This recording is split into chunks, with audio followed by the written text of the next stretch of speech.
A stranded woman with a baby knocked on his truck. Hours later he discovered who she really was. The rain fell in sheets so thick it looked like the sky was breaking apart.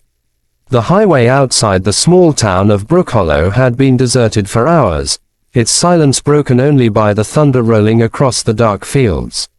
Jake Marlowe, long-haul driver, 42 years old, and a man who rarely took detours in life or on the road, was parked on the shoulder, waiting for the storm to ease so he could continue south with his overnight cargo. He had just leaned back to rest his tired eyes when he heard it, 3 sharp knocks on his truck door. At first he dismissed it as debris tossed by the wind, but then it came again, weaker, trembling, followed by the unmistakable cry of a baby.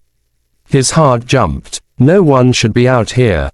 Not in this storm, not at this hour, and certainly not with a child. He climbed out of his seat and opened the passenger door to find a young woman soaked to the bone, clutching a bundled infant to her chest as if the storm might rip him away. "Please," she whispered, barely audible through the roaring rain. "Can you help me? My car, it spun off the road." Her voice cracked, and Jake didn't hesitate. He reached out, pulling her inside. The moment the cabin door shut, the storm's scream outside softened into a distant echo. The woman shivered uncontrollably, pressing the baby close. Jake grabbed his spare blanket and wrapped it around them. "Name's Jake," he said, trying to sound calm. "What's your name?" There was a long pause. Too long, before she answered.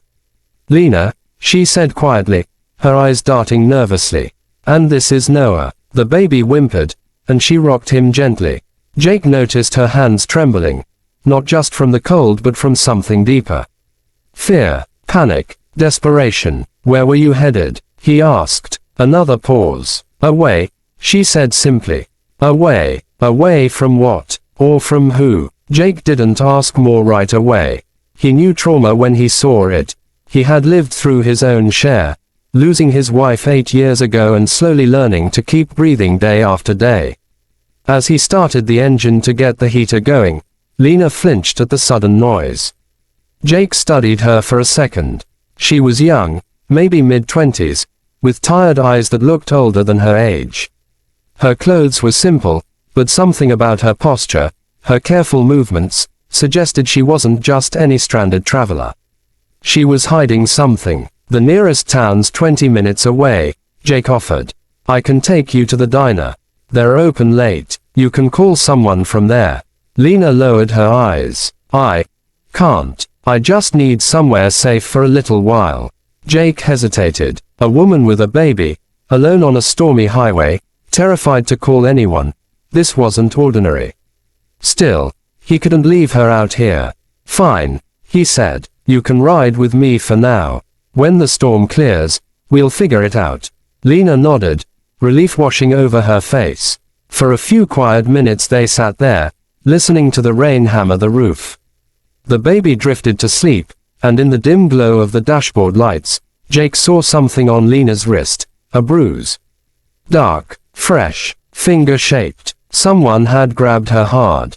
Someone had hurt her. Jake's jaw tightened. "You running from someone?" he asked softly. She froze. Her breath hitched. For a long time she didn't answer. When she finally did, her voice shook. "If I tell you, you'll throw me out." "Everyone does." Jake shook his head. "I picked you up in the middle of a highway storm with a baby. I'm not throwing you anywhere."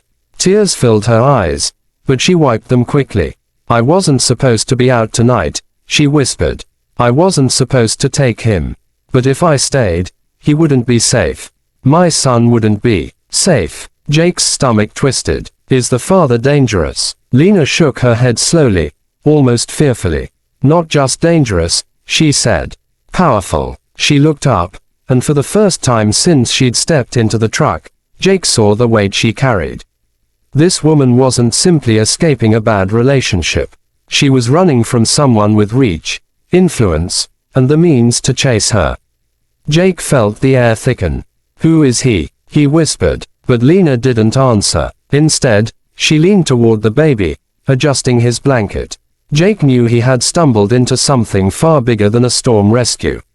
Something that could put them all in danger. Still, he couldn't abandon her. Not now, not with the bruises, the fear, the baby. Then, in the distance through the rain, headlights appeared. A single black SUV crawling slowly down the highway. Too slow, too deliberate. Jake felt his pulse spike. The SUV slowed near his truck. Lena's breath caught. "It's him," she whispered. "He found us." Jake's life had been quiet, predictable, and painfully simple for years. But tonight, everything was about to change. And he had no idea who this woman truly was, or how she would alter his life forever. The black SUV idled beside the truck for a few tense seconds, its engine rumbling through the storm like a threat. Jake did not move, but he could feel Lena trembling beside him. She tucked the baby tightly under the blanket, her hands white from gripping too hard. Jake switched off the cabin lights, keeping them hidden as much as possible. Rain streaked across the windshield, distorting the silhouette of the vehicle outside. Then, after what felt like an eternity, the SUV slowly rolled forward and disappeared into the darkness. Only when its taillights vanished did Lena breathe again. The storm eased slightly, but the tension inside the truck remained sharp. Jake finally spoke. "Lena, you need to tell me what's going on. If someone's after you, I need to know what kind of danger we're in." She hesitated, then nodded.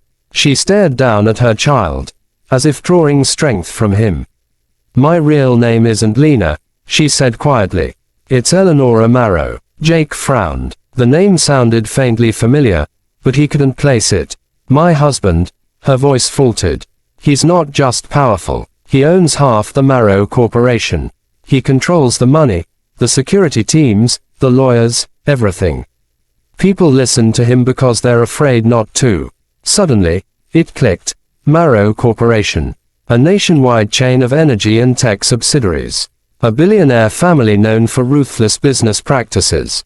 Jake felt a chill crawl up his spine. "Why are you running from a man like that?" he asked. "Because he's not who the world thinks he is."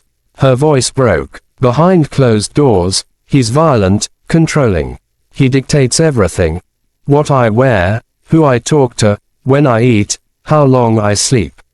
And when Noah was born, he became even worse. He didn't want a child with special needs. He said Noah would ruin his image." Jake's breath caught. "What's wrong with the baby?" "Nothing," Eleanor said fiercely, protective. "He's perfect. He's just slower to develop, that's all. But my husband, he started talking about taking Noah away permanently. He said I didn't deserve to be a mother if I couldn't make the boy normal." Jake's stomach twisted. "So you ran." A tear slid down her cheek. "I had to. When he raised his hand to Noah for the first time, I knew we weren't going to survive if we stayed." She reached into her bag and pulled out a folded document. Jake glanced at it. A medical report. A second page looked like a travel itinerary. A third looked like a restraining order. Only it wasn't filed. It was crumpled, torn, and stamped rejected. She swallowed. His lawyers blocked it. They always do. Jake looked at her. Really looked at her. A woman who had lived in a gilded prison. A mother desperate to protect her child. A survivor who the world believed lived a perfect life. "I believe you," he said finally. Eleanor covered her mouth, choking back a sob. "No one ever does." Jake started the truck, pulling back onto the road. He didn't know where he was taking him yet, but anywhere was safer than here. As they drove through the dark, the storm gradually weakened into a whisper. Eleanor explained everything. How she'd planned to flee to her sister's farm 2 states away.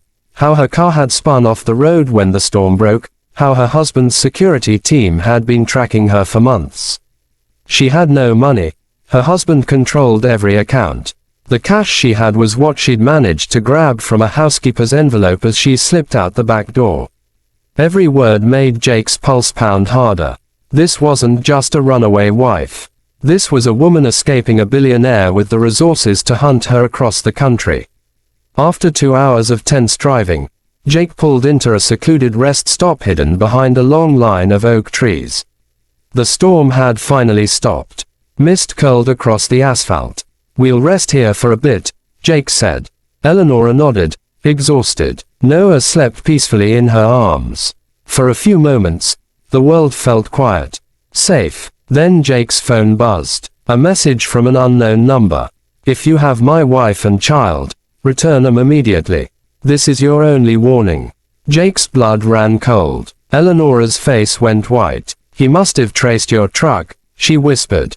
Jake's mind raced. He had two choices: give her up, or stand his ground. And Jake Marlowe was not the kind of man who handed over a mother and her child to a monster. He picked up his phone and typed back, "Come find them yourself." Eleanor's eyes widened with fear and something else. Trust. Real trust. Hours later, just as dawn hinted at the horizon, a second message came in. But this time, it wasn't from her husband. It was a news alert. Breaking. Federal investigation launched into Marrow Corporation. Multiple whistleblowers come forward. Eleanor gasped, covering her mouth. "My sister," she whispered. She must have gone public. Suddenly, everything shifted. Her husband wasn't hunting her anymore. He was running from the law. Jake turned to her. "You're free," he said. She sobbed, not in fear this time, but in relief. Months later, after the investigation, after the court hearings, after Eleanor gained full custody and finally rebuilt her life, she found a way to thank Jake properly. She visited him at his truck stop, Noah perched on her hip, smiling. "You saved us," she said, tears in her eyes. "I didn't save you," Jake answered with a soft smile. "You saved yourself. I just helped you get there." She hugged him tight, and in that moment, Jake, who had lived years believing his life was done, realized something. Meeting the woman who knocked on his truck during a storm had saved him too. It had given him purpose again, hope again, a reason to breathe again. And somewhere in the back of his heart, he knew this road they had started together wasn't ending anytime soon. If you enjoyed this story and want more powerful, emotional storytelling, make sure to like, share, and subscribe to the channel. Your support helps us bring more life-changing stories every week.